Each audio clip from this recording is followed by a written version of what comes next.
It is now my great honor to introduce the woman who really has pulled this day together.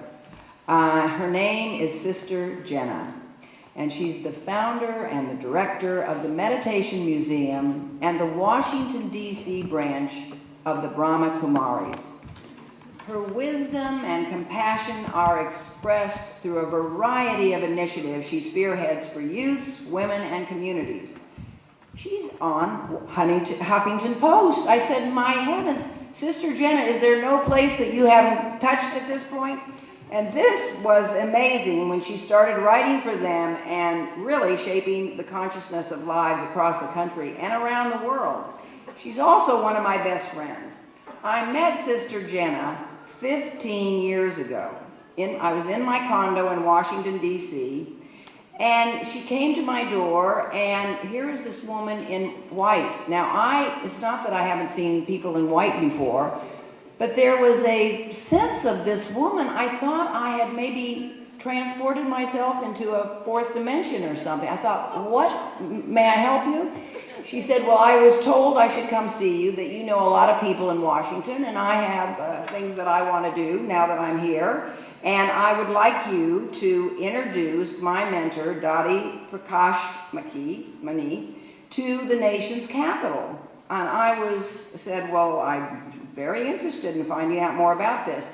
But I thought, as I heard her explain what she wanted to do, I thought, this woman does not know how difficult it can be to navigate Washington. I seemed to feel that when she was talking to me, it was like no matter what was in front of her, of course it would fall away because she was doing, her cause was good. What she wanted to share with the Washingtonians was to really bring them on a higher level. And we know that could be helpful, particularly as we look at what's going on now. But I thought, this is a rough city, and you can't just come in the doors. But I was really touched by her genuine interest and her silence. And so it was with that I said, yes, I would, and we had a number of events, starting at the National Press Club when she brought her mentor there.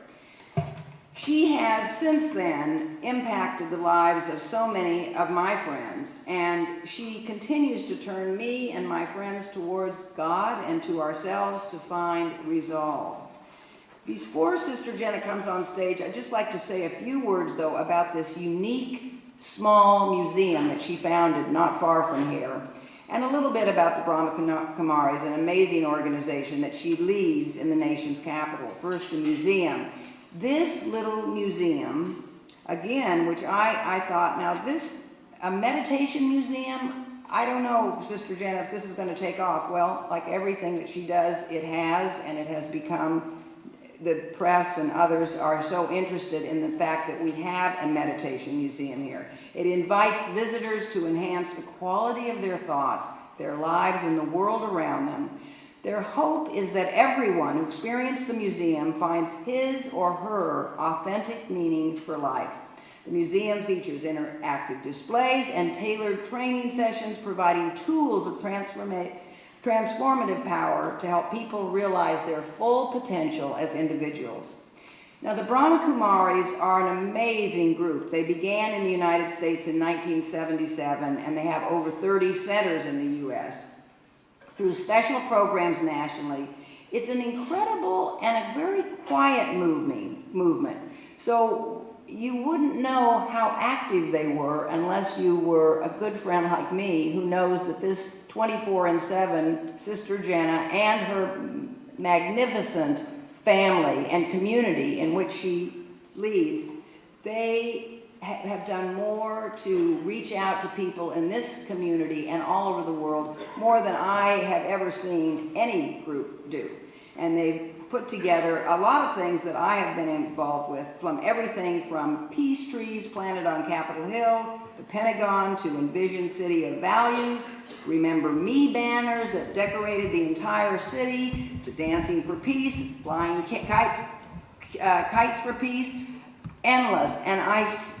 And everything that she does gets amazing support and tremendous amount of people, such as today, those people coming out. So I have learned that whatever she wants to do, she can do, and she will do. And and that no one can say meditation or spirituality is passive. It's quite the opposite. And the BKs bring everyone together regardless of color, gender, race, religion, or nationality. They're very special people practicing spirituality in a very human world. I want to give them all a hand because I know they're in the audience and they've helped make today possible. Could you stand up, Brahma Kumaris, if you're out there? Just wave to everybody. Wave. There they are. Those are the people that put it on. Thank you. And now it is my great pleasure to welcome my dear, dear friend and sister, none other than Sister Jenna. Sister Jenna, please join us.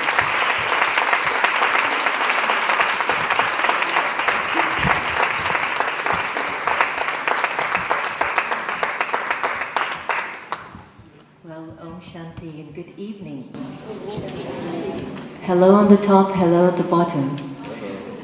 I'm very touched and very moved by tonight because I'd like to give you a little bit of a caption of how we got here today. Last year, Portia Davidson got us here. She sent me an email out of the blue from the Coast Guard's office, and she says, you know, Sister Jenna, have you seen this? Oprah Winfrey wants to make America start to meditate. So me being a kind of a facetious little yogi, I go, Oprah Winfrey teaching meditation? We should teach meditation.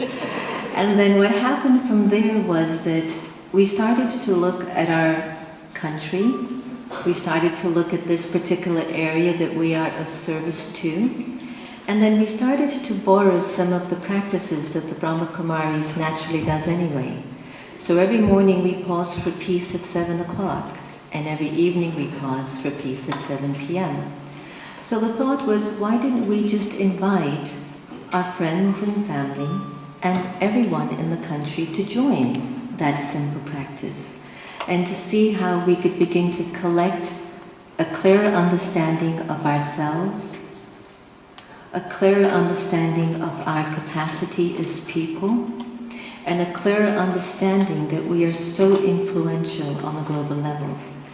And perhaps on a personal note, one of the greatest things I've often wished to see from our land here is to see us begin to spread the message of silence and the message of spirituality and the message of a personal kind of a silent reflection that makes us quite meaningful about why we're here and what our lives mean. And that it's okay to move fast, but if we can move fast with a little bit more of some reflection and understanding and a connection of who we really are and a connection to the Supreme Power, then I thought, I think my life would have served its purpose, don't you think? And I think that our country would set such a tone that who knows the kind of a positive impact it would have around the world. And I must tell you that there's a saying in our Brahma Kumari community where it says charity begins at home. Well, we're home. So let's start to take care of ourselves here and see how it spreads. We don't know. We don't know. We'll see how it unfolds, right?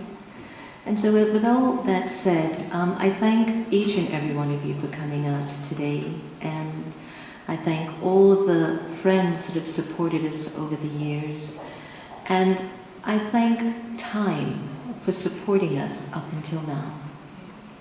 It's such a powerful and valuable tool.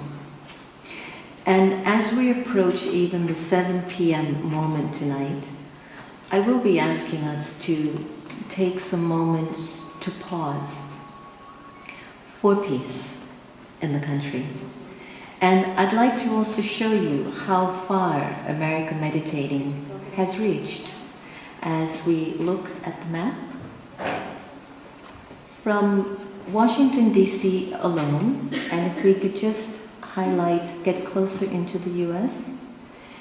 If you take a look at all of those little purple marks and areas in our country, you'll get a chance to see, can you get it a little bit bigger, maybe? Just enhance it a little larger. Yeah. There we go, that's beautiful. So isn't that impressive to see how far American meditating can reach?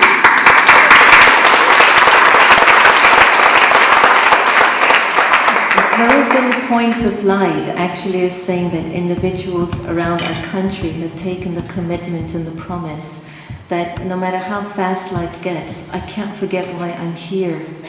I can't forget why peace is one of the most greatest powers that we possess as people. And it has been spreading. Let's see where it has reached in other parts of the world. Of course, it's in Haiti and Dominica, and I believe there's a hurricane going there, so we want to send them a lot of good wishes. We've got Italy, Angola, Turkey, Iraq. There's a conversation going on in Iraq that America's pausing for peace. I think that's huge, don't you? Yes. And we've got a little island in Hawaii, Nepal, in Australia. And so we are looking to make this not only our personal story of self-transformation and realization, but perhaps as a people, through our own changes in a very private and personal way, maybe it can impact the life of someone we haven't met as yet. So with that said, can we all take a moment of silence, and the song that will be playing will be guiding us into the importance of love, peace and wisdom are our keys in life. So please, let's pause for peace at this moment. Thank you.